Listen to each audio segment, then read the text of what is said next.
दामाद बाबू का गुस्सा। निधि की शादी को 1 साल हुआ था। निधि अपने मायके आई हुई थी। निधि को लेने के लिए उसका पति नीरज आने वाला था। निधि के घर पर ऐसी तैयारियां चालू हो गई मानो दामाद नहीं साक्षात भगवान आने वाले हों। तरह तरह के व्यंजन, घर की साफ सफाई, उनके रहने की बहुत अच्छे से व्यवस्था कर दी गई थी। नीरज अपने ससुराल आराम से आ गया। निधि को मिलकर वो बहुत खुश था और निधि भी उसे देखकर मन ही मन मुस्कुरा रही थी। खाने की मेज सजी हुई थी। निधि का भाई जो 14 साल का था उसी समय स्कूल से आया था। जीजाजी को देख वह बहुत खुश हो गया। मेज पर इतने सारे स्वादिष्ट व्यंजन देख उसके मुंह में पानी ही आ गया। निधि और निधि की माँ रसोई में गरम गरम पूरियां बना रहे थे। निधि के पिताजी और नीरज कमरे में बातें कर रहे थे। निधि के भाई को जोरों से भूख लगी थी तो वह फटाफट हाथ धोकर अपनी थाली में खाना लेकर खाने लगा। तभी नीरज बाहर आया। उसने देखा निधि का भाई खाना खा रहा था। यह देख वह आग बबूला हो गया। जोर से जाकर उसने निधि को कहा, तुम्हारे घर में ऐसा ही चलता है? घर पर दामाद आया हुआ है और साला है कि अकेले ही खाना खा रहा है। ऐसे थोड़ी होता है। और घर से बाहर चला गया। उसे मनाने के लिए निधि भी उसके पीछे पीछे चली गई।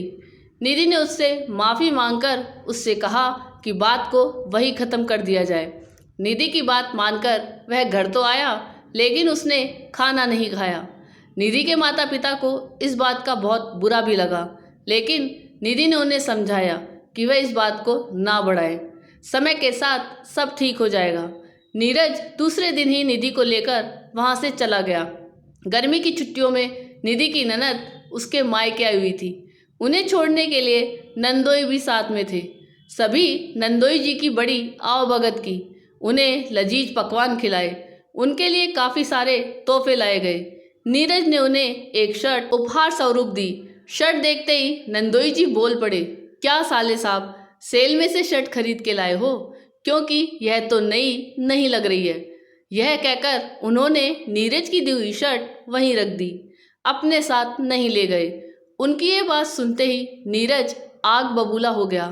तभी निधि ने नीरज का हाथ पकड़कर उसे खामोश रहने को कहा। सबके जाते ही निधि ने शांति से नीरज से बात की। उसने कहा, मैं जानती हूँ आपको बुरा लगा है। नंदोई जी ने जो आपसे कहा हो सकता है वह उनके लिए मजाक हो, लेकिन यह आपको चुभ गया। यदि आप याद करें तो आपको याद आएगा कि जब आप मेरे घर आए थे और मेरे भाई ने खाना खा लिया था तब आपको बहुत गुस्सा आया था और आप गुस्से से घर से बाहर चले गए थे। मेरी माँ ने स्वादिष्ट खाना सिर्फ आपके लिए बनाया था। आपकी पसंद की हर चीज़ उन्होंने बनाई थी और आपने खाना नहीं खाया। आप जानते नहीं, उस दिन किसी ने भी खाना नहीं खाया था और मेरे माता पिता बहुत दुखी हो गए थे।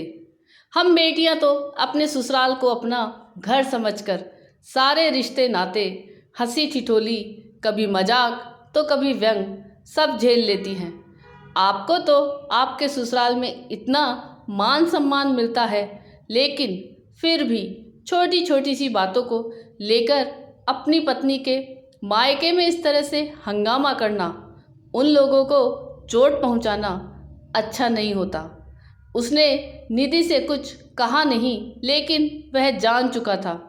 उसने निधि के घर जाकर जो व्यवहार किया वह सही नहीं था। उसने तय किया कि अब ऐसा कभी नहीं करेगा। आपको ये कहानी कैसी लगी यह कमेंट करके ज़रूर बताइएगा। चैनल पे नए हो तो सब्सक्राइब जरूर कीजिएगा और वीडियो को लाइक और शेयर कीजिएगा। धन्यवाद।